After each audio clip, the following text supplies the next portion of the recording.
Hi students, how are you. Sunrise की online class में आपका स्वागत है। प्यारे बच्चों, आशा करती हूँ आप सभी खुश होंगे, स्वस्थ होंगे। और जैसा कि आप जानते हैं, कल हमने अपना लखनवी अंदाज शीर्षक जो है वो कंप्लीट किया। आज मैं आपको लखनवी अंदाज के प्रश्न उत्तर कराना चाहूँगी। तो देखिए, हमारे पहले इस पाठ का पहला प्रश्न है लखनवी अंदाज का। लेखक को नवाब साहब के किन हाव भावों से महसूस हुआ कि वे उनसे बातचीत करने के लिए भी उत्सुक नहीं हैं। जैसा कि बेटा हमने पाठ में पढ़ा, लेखक का नवाब साहब को देखने पर ही अनदेखा कर देने से ये महसूस हुआ कि उनसे बातचीत करने में उत्सुक नहीं हैं। जैसे ही लेखक गाड़ी के डिब्बे में चढ़े, नवाब ने उनके आने में, उनके वेलकम में, उनके सम्मान में कोई उत्साह नहीं दिखाया। क्योंकि नवाब साहब ने संगति के लिए उत्साह नहीं दिखाया, इसलिए लेखक ने भी उनके सामने की बर्थ पर बैठकर आत्मसम्मान में आंखें चुरा ली, उनसे नज़रें बचा ली। तो हमें उनके किसके, नवाब के इन हाव भावों से महसूस हुआ कि वो लेखक से बातचीत करने के लिए उत्सुक नहीं है। दूसरा प्रश्न है बच्चों, नवाब साहब ने बहुत ही यत्न से खीरा काटा, नमक मिर्च बुरका, अंततः सूंघकर ही खिड़की से बाहर फेंक दिया। उन्होंने ऐसा क्यों किया होगा? उनका ऐसा करना उनके कैसे स्वभाव को इंगित करता है? लेखक कहते हैं, नवाब साहब का खीरा काटकर नमक मिर्च लगाकर सूंघकर फेंकना ये दर्शाता है कि नवाबों का आम लोगों के साथ सामाजिक स्तर निम्न हो रहा है। अर्थात वो जब आम लोगों के साथ बैठते हैं तो वो नवाब हैं, अपने आप को एक तरह से बहुत बड़े समझते हैं, और सामान्य लोगों के साथ बैठकर वो ये सोचते हैं कि हम कैसे वर्ग के हो गए, हम भी निम्न वर्ग की श्रेणी में काउंट हो गए, गिनती हमारी हो गई, जिससे वह अपनी इन प्रतिक्रियाओं से ढकना चाह रहे थे, अपना दिखावा करना चाह रहे थे, अपने बड़प्पन को दर्शाना चाह रहे थे। दूसरा, उनमें पुराने नवाबों, पुरानी शान शौकत और बाह्य आडंबरों की आदत होती थी।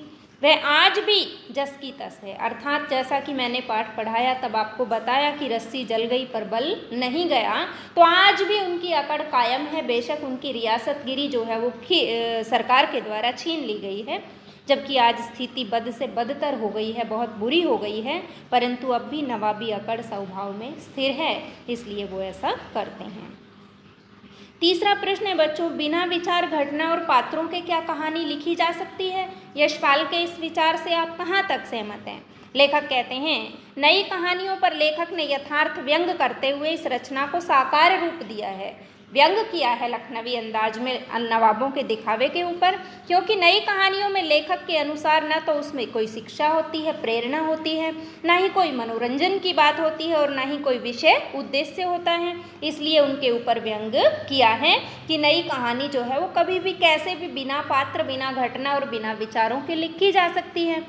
यह कहानी व्यंग्यात्मक रचना है। किस पर व्यंग किया है? नवाब के ऊपर व्यंग किया है। नई कहानियों के रचनाकारों को बताना चाहिए कि उनकी रचनाओं का समाज में कोई विशेष उद्देश्य नहीं है, अर्थात समाज को वो कोई विशेष सीख नहीं दे रही है। किनकी कहानियाँ? नए रचनाकारों की कहानियाँ।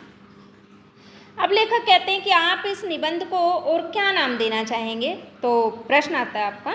तो इस निबंध को, जैसा कि मैंने इसके अनेक शीर्षक आपके सामने बताए थे, नवाबी अकड़, नवाबी शौक जैसे शीर्षक दिए जा सकते हैं, और नवाबी अंदाज, पतनशील सामंती वर्ग, कई तरह के शीर्षक इनको, क्योंकि इसके अंदर उनके नवाबों की अकड़ को, उनके बाह्य आडंबरों को दिखाया है, तो ये जो इसका निबंध है ये भी सार्थक है, सटीक है।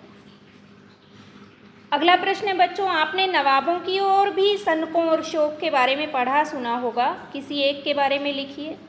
तो लेखक कहते हैं, अपने अनुभव के आधार पे, अपने एक्सपीरियंस के आधार पे लेखक बताते हैं, एक बार एक नवाब को ये सूचना दी गई कि उसके इलाके में हमला किया गया है, आक्रमण किया गया है, सब तहस नहस हो रहा है।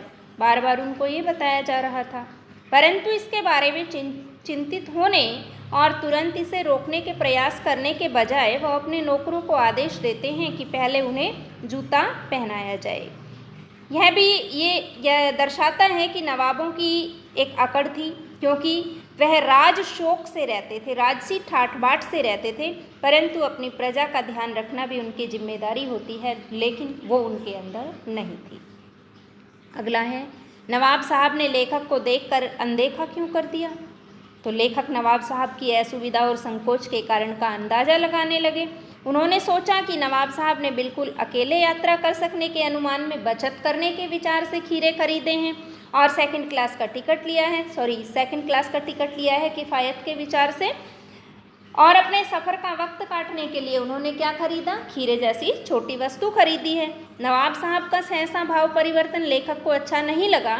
नवाब साहब ने लेखक को देखकर अनदेखा कर दिया, लेकिन लेखक ये महसूस कर रहे थे कि अब इन्होंने खीरे खरीद तो लिए हैं, अब मैंने इनको देख लिया है, तो ये एक सज्जन के सामने, एक सफ़ेद पुरुष के सामने नवाब होकर छोटी सी खीरे जैसी वस्तु को कैसे खाएं, इसलिए ये जो है अपना क्या दिखा रहे हैं?